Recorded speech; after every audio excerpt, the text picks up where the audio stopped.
tribunal arbitral se difere dos demais tribunais de justiça? Para esclarecer um pouco mais a diferença entre esses tribunais, o nosso convidado de hoje do programa Saiba Mais é o advogado especialista em mediação e arbitragem, Asdrubal Júnior. Olá, obrigada por sua presença aqui no programa Saiba Mais. Obrigado, Fernanda. É um prazer participar.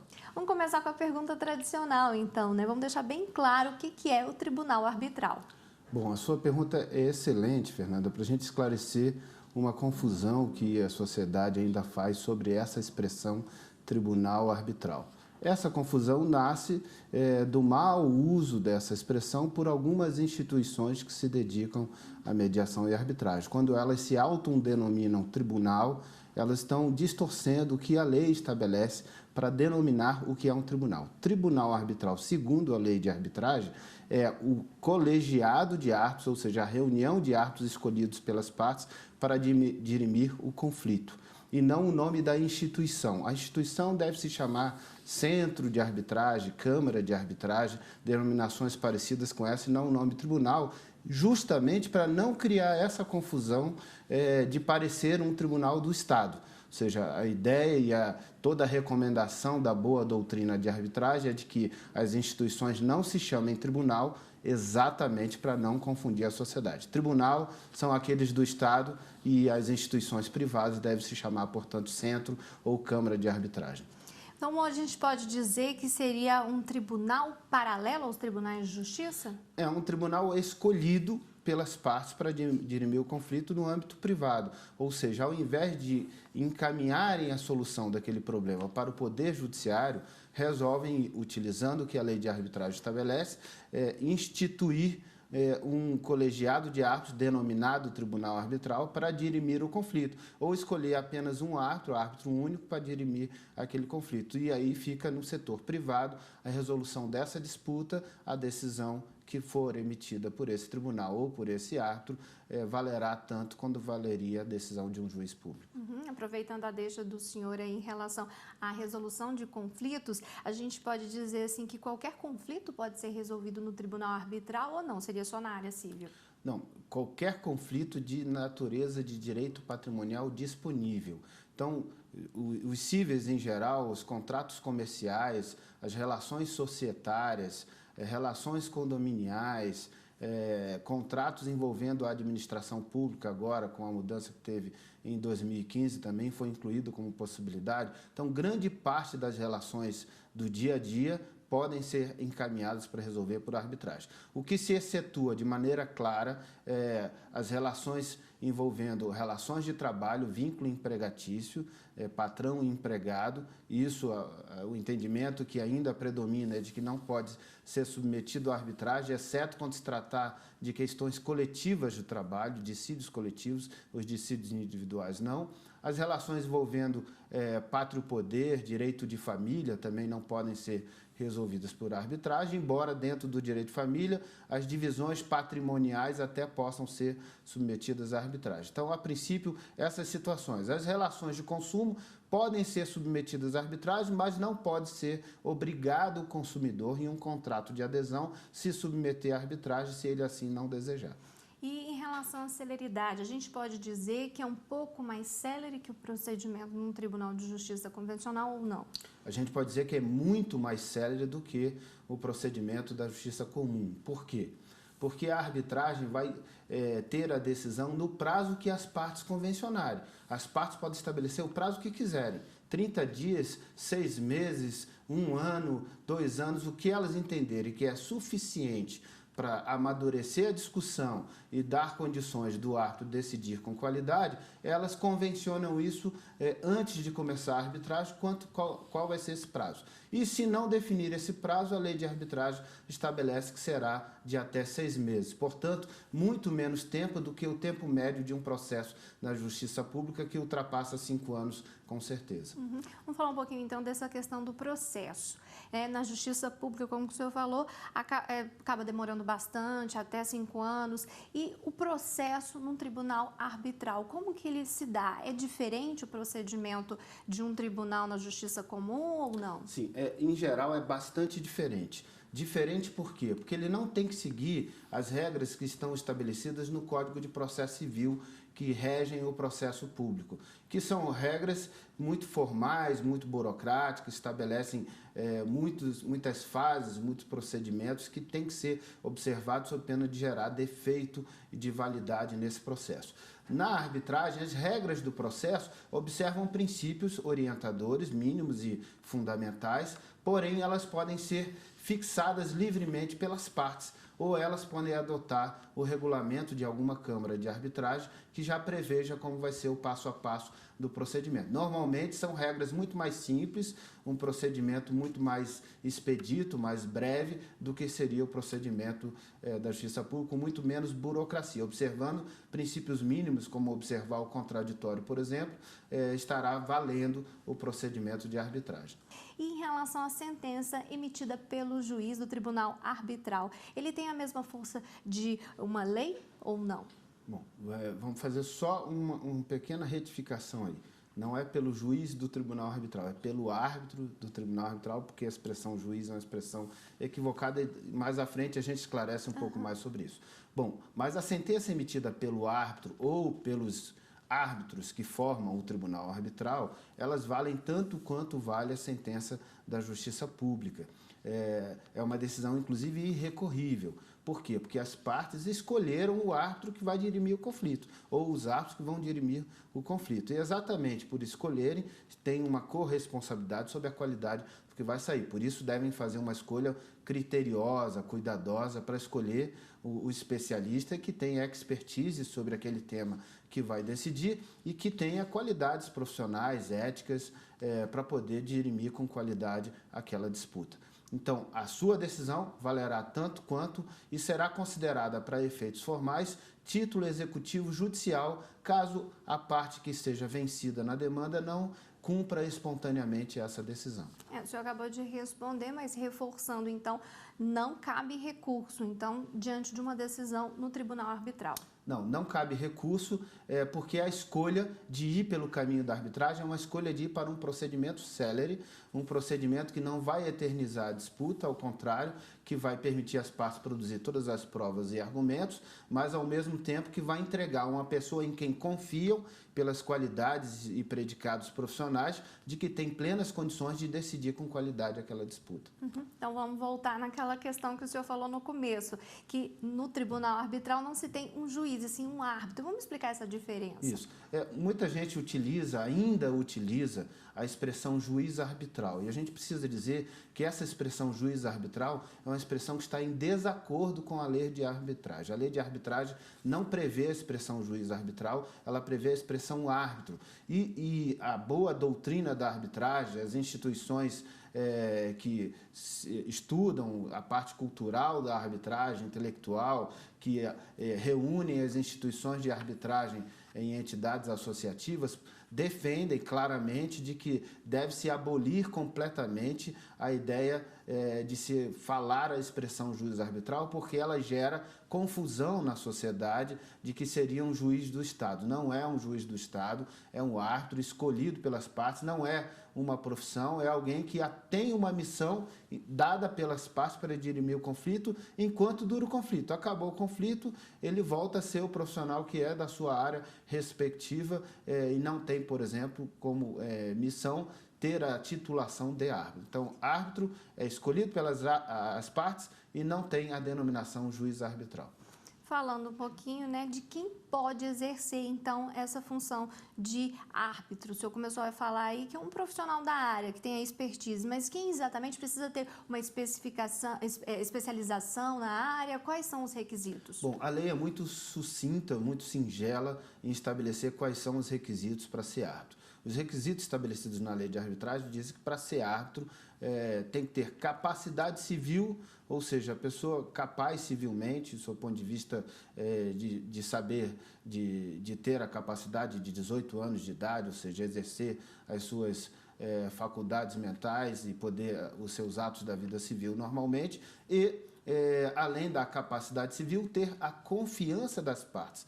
E exatamente nessa expressão confiança das partes é que aí se insere os requisitos que a parte quiser. ela estabelece os requisitos. A lei não desceu a dizer ele tem que ser formado, tem que ter tanto tempo de especialização, tem que ter tal área. A lei não deu essa expressão. Então, pode ser um profissional de qualquer área. Por exemplo, um jornalista pode ser árbitro, um engenheiro pode ser árbitro, um médico pode ser árbitro, um advogado pode ser árbitro. E qualquer profissional de qualquer área pode ser escolhido pelas partes. É as partes que vão definir os requisitos para aquele caso, entendendo a natureza da disputa e identificando qual o profissional que tem conhecimento suficiente para poder decidir com qualidade aquela disputa. Então, os requisitos da lei, singelos: ter capacidade civil e ter a confiança das partes. Dentro da confiança é que está entregando às partes o poder de escolher aquele que atende adequadamente para resolver bem aquele conflito. E existe algum curso para preparar para essa função?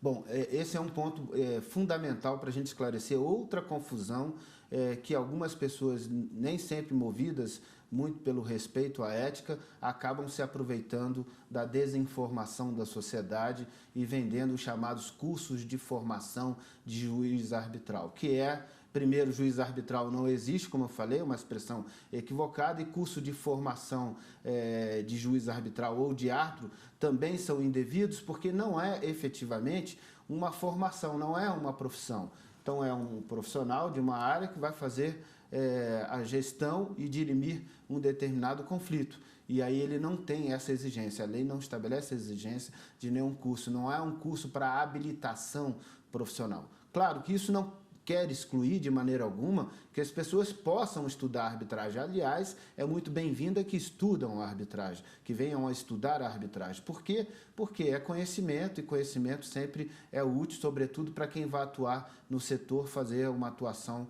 de qualidade. Então, os cursos de capacitação em arbitragem são cursos legítimos, que vão dar conhecimento sobre a lei de arbitragem, sobre como os tribunais têm entendido e interpretado a lei de arbitragem. Então, isso é bastante satisfatório, falar a doutrina, a jurisprudência e a legislação. Mas não é que esse curso seja necessário para que a pessoa venha a atuar como árbitro. Não se trata, portanto, de um curso de formação, é um curso em que vai dar conhecimento sobre o setor. E aí é bem-vindo. O curso de formação é algo tido como irregular, ilegal e muitas vezes pode ser considerado, inclusive, um golpe no cidadão, um estelionato ou outro tipo de golpe que está induzindo a equívoco a pessoa que vem adquirir esse produto.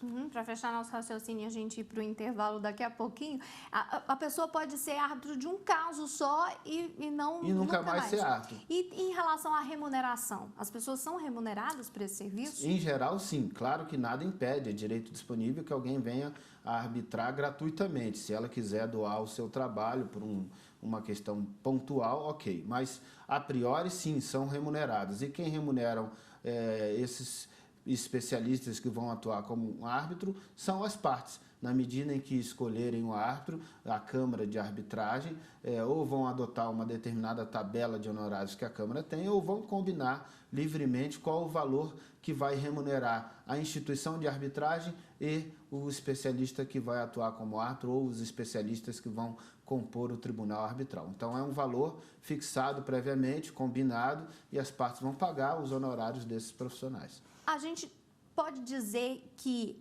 a arbitragem é similar ou parecida ou totalmente diferente da mediação? Bom, elas caminham sempre juntas já há bastante tempo, porque as duas formas de resolver conflitos são consideradas formas que envolvem o exercício da autonomia de vontade das partes e são formas chamadas alternativas ao modelo convencional da justiça pública. Por isso que elas andam juntas. Mas elas guardam entre si diferenças muito importantes.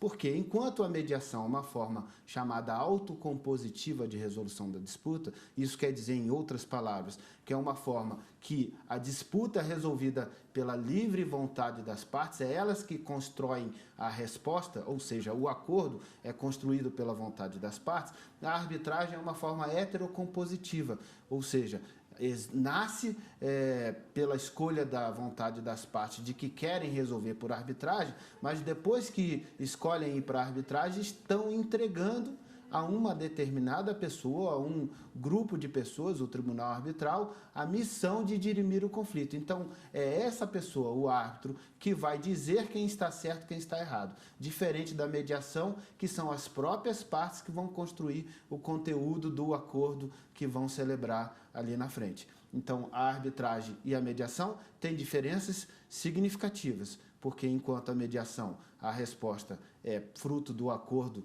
da vontade das partes, a arbitragem é fruto da decisão desse terceiro imparcial escolhido pelas partes. A gente já deixou claro que não cabe recurso, mas e se a pessoa, em um caso, determinado caso, escolhe ir para a arbitragem, não gosta do resultado e quer ir para a justiça convencional? Tem como? É muito importante a sua pergunta. Bom, dada a sentença arbitral, ela é irrecorrível e imodificável. O que pode acontecer é ela vir a ser anulada se o procedimento de arbitragem guardar algum defeito, se a sentença arbitral desrespeitar os requisitos que a lei de arbitragem estabelece para que ela tenha validade jurídica. Então, se atendido um dos itens, uma das hipóteses previstas na lei de arbitragem para anular a sentença arbitral, a parte pode buscar o poder judiciário numa ação chamada ação anulatória. Mas não é para discutir a justiça ou injustiça da decisão dada pelo árbitro, e sim o defeito formal, a validade jurídica dessa decisão, apenas para isso. Portanto, para a pessoa escolher o caminho da arbitragem, e a arbitragem é um excelente caminho, ela tem que ter a consciência clara de que essa decisão será irrecorrível e que, a priori, ela está se submetendo e aceitando a ideia de que deverá cumprir espontaneamente essa decisão. Seja a seu favor, seja contra, ela deve respeitar a decisão que venha a ser emitida pelo árbitro. E se assim não o fizer, a outra parte vencedora poderá exigir o cumprimento forçado disso perante o Poder Judiciário.